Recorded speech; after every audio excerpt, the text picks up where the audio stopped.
Hello bachcho, let's see this question. So the question is saying offset is one internode long runner and its each node bears rosette of leaves and a tuft of roots. It is found in aquatic plant like. तो बेटा runners देखिए, सबसे पहले हम लोग जान लेते हैं इसमें जो वर्ड बोला है रनर. रनर क्या होता है? सॉइल में पाए जाते हैं, ठीक है, वो टेरेस्ट्रियल होते हैं. टेरेस्ट्रियल में क्या होता है, जैसे कि मैंने ये बना दी सॉइल, ठीक है, ये सॉइल हो गई.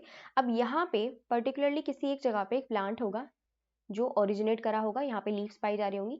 फिर क्या हुआ होगा, इसकी स्टेम जो है बिलो द सॉइल सरफेस चलेगी, ठीक है, बिलो द सॉइल सरफेस चलेगी. और ये लॉन्ग हो सकती है, ये मैंने बना दी नोड इंटरनोड नोड इंटरनोड. तो ये इसमें कोई पर्टिकुलर नहीं कितने नोड इंटरनोड पाए जाएंगे, लेकिन ये कितनी भी लॉन्ग हो सकती है. एंड देन फिर अगेन ये क्या करेगी, ऊपर एक टफ्ट ऑफ लीफ बना देगी और नीचे से क्या होगा, एक टफ्ट ऑफ क्या निकल रहा होगा, आपके रूट्स निकल रही होंगी. टफ्ट का मतलब होता है ग्रुप, ग्रुप में यानी कि काफी सारी होंगी, ठीक है, ग्रुप में, यहाँ से भी ग्रुप में निकल रही है. सेम आगे जो बढ़कर ऐसा ही होगा, सेम आगे इसकी और बढ़ा देते हैं. फिर नीचे एक टफ्ट ऑफ रूट्स निकलेंगी और ऊपर की तरफ क्या निकलेगा, रोजेट ऑफ लीफ. रोजेट का मतलब होता है कि मेन ब्रांच से, मतलब एक मेन पॉइंट से काफी सारी लीफ निकल आए, तो इन्हें हम टफ्ट ऑफ लीफ भी बोल सकते हैं, यानी कि एक नोड से काफी सारी लीफ निकल आए.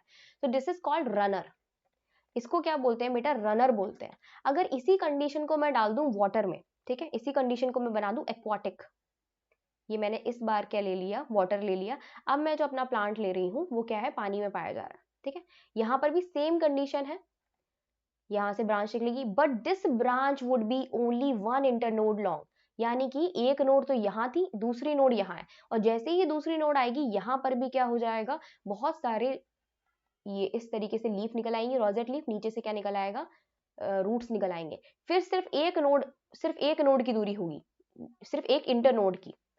बेसिकली आपको पता होगा, ये मैंने अगर बनाई है स्टेम, तो ये नोड हुआ, ठीक है, और ये दूसरा नोड हुआ, और इसके बीच का पार्ट कहलाता है इंटरनोड.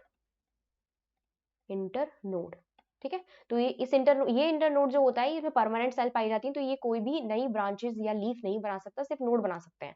तो इसमें हम क्या देख रहे हैं, नोड नोड वाली जगह पर क्या निकल रही है, लीव्स निकल रही हैं और रूट्स निकल रही हैं, इस तरीके से, ठीक है. तो बेटा ये जो है, ये इसे क्या बोलते हैं हम लोग, these are called offset. if runners are present in water and they are making leaves and tufts of root after one internode, ठीक है, सिर्फ एक इंटरनोड के बाद बना रहे हैं, then it is called offset. And these offset, इसके एग्जांपल है हमारे Pistia and Eichhornia. B and C is the example. So हमारा डी जो है, both B and C would be the right answer. I hope आपको समझ में आया होगा. Best of luck.